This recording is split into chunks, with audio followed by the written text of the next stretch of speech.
रुकिए ज़रा, इन्वेस्टमेंट करने जा रहे हैं। क्या आपको पता है बैंक और पोस्ट ऑफिस दोनों ही आरबीआई के अधीन होते हैं।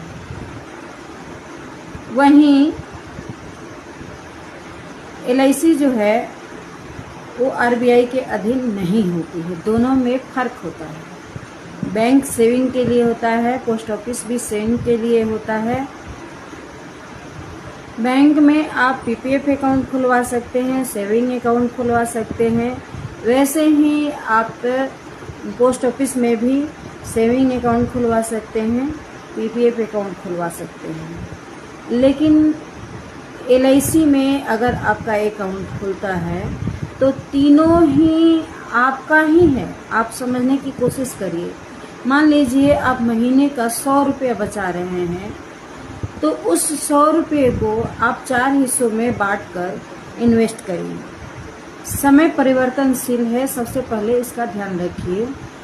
अगर 100 रुपया आप बचा रहे हैं तो 100 रुपये के अगर 4 टुकड़े आपने किए तो 25 रुपया आप सेविंग अकाउंट में रखिए, 25 रुपया आप पीपीएफ अकाउंट में रखिए और 25 रुपया आप पोस्ट ऑफिस में रखिए और 25 रुपया अपने एलआईसी ऑफ इंडिया में रखिए।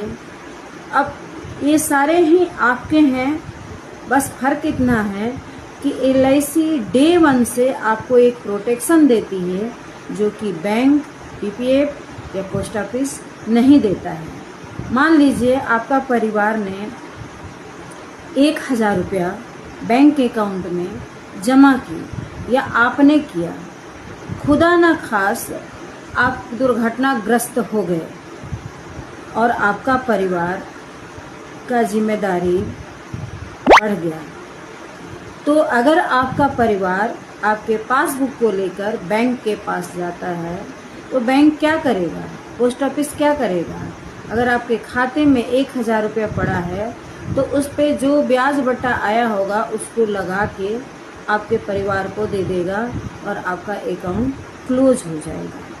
लेकिन वहीं अगर आपका एलआईसी में अकाउंट है तो आपने 1000 रुपया दिया है, तो 1000 रुपये देने के साथ ही गवर्नमेंट ये वादा करती है कि ऐसी स्थिति में आपके परिवार को सर्वप्रथम 2 लाख रुपए दी जाएगी और साथ में आपका एक सुरक्षा कवच फिर भी चलता रहेगा आपके परिवार के लिए।